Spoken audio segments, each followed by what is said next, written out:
hablar acerca del control difuso y el control concentrado. Para eso primero hay que entender que los principios y normas jurídicas son el sustento de nuestra Constitución, como una casa y sus ladrillos. Para esto, ¿qué pasa si hay un ladrillo que no pertenece a esta casa? A esto le llamaríamos una inconstitucionalidad.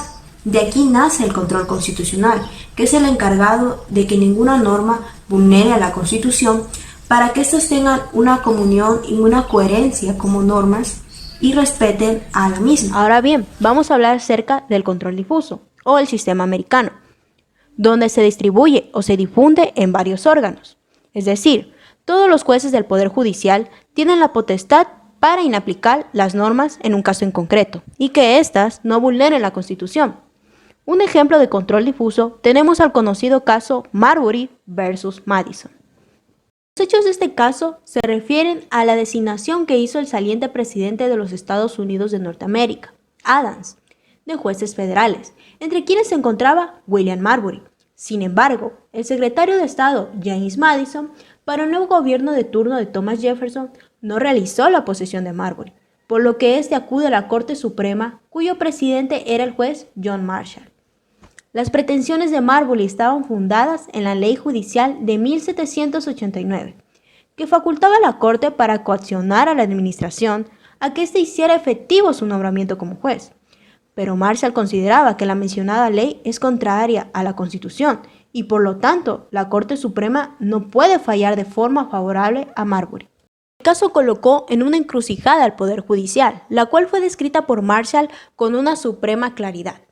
Frente a declarar o no la inconstitucionalidad de una norma, existen dos vías. Se somete la ley en cuestión a la Constitución, haciendo prevalecer esta, o en caso contrario, la Constitución puede ser modificada libremente por cualquier ley.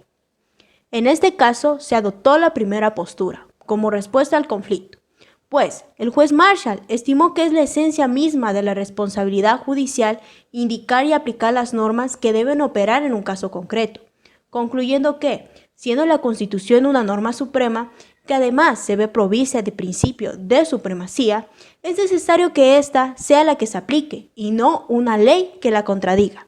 Vamos a hablar acerca del control concentrado, también conocido como el sistema europeo. Este se refiere a un órgano especializado, es decir, se concentra solo en uno. Es quien tiene la facultad para establecer una inconstitucionalidad y dar validez a las normas bajo la misma. ¿Este órgano especializado nos recuerda algo? Sí. En el país se entiende que este órgano especializado es la Corte Constitucional. Actualmente en el Ecuador existe un control constitucional, es decir, el concentrado, donde existe un órgano especializado para realizar esta función que garantiza la supremacía constitucional y la observancia de los demás poderes públicos en la Constitución. Pues al requerir la existencia de un órgano totalmente independiente que garantice al ciudadano la libertad y la igualdad y lo protege de las arbitrariedades en que se puede incurrir con el poder del Estado.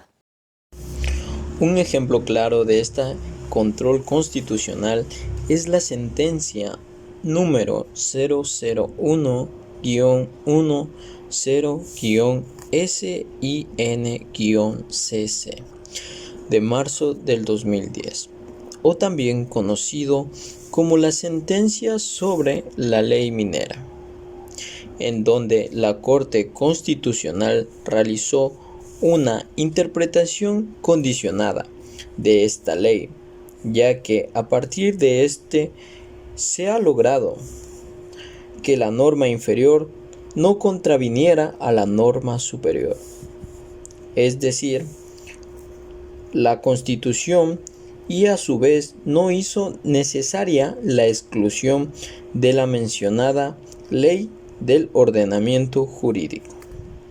De los puntos más importantes que toca destacar son que ante la ausencia de un cuerpo normativo que regule los parámetros de la consulta prelegislativa, el proceso de información y participación implementado previo a la expedición de la ley minera se ha desarrollado en aplicación directa de la Constitución En consecuencia, se desechó la impugnación de inconstitucionalidad por la forma de la ley de minería.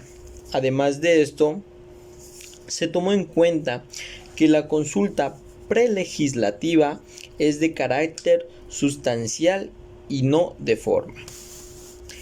Es así como es importante mencionar que según lo declara la Corte Constitucional, la mencionada sentencia parte del principio de la aplicación directa de la Constitución, pero no se trata de una interpretación cualquiera, a la que según el artículo 426 de la Carta Magna, esta obliga a los jueces y juezas y autoridades administrativas, junto a ellos servidores y servidoras, sino que aquellos que realicen su máxima interpretación de acuerdo con el artículo 429.